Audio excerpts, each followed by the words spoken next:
Ito yung video na masarap balik-balikan, panoorin ulit. Nung panahon na baby pa siya, hindi pa siya gaano makulit.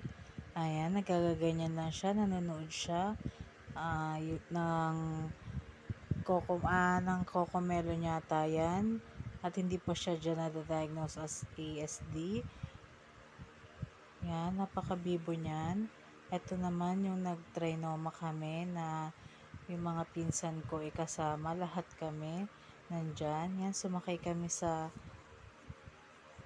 carousel, kaming dalawa lang. Pinaglaro ng ate ko yung anak ko at syempre kasama ako sa nabantay sa kanya dyan. At naki-carousel na rin ako habang binabantayan ko siya. Yan, aliw na naman ako sa kanya. Parang may hinahanap ako pero wala naman talaga akong hinahanap dyan.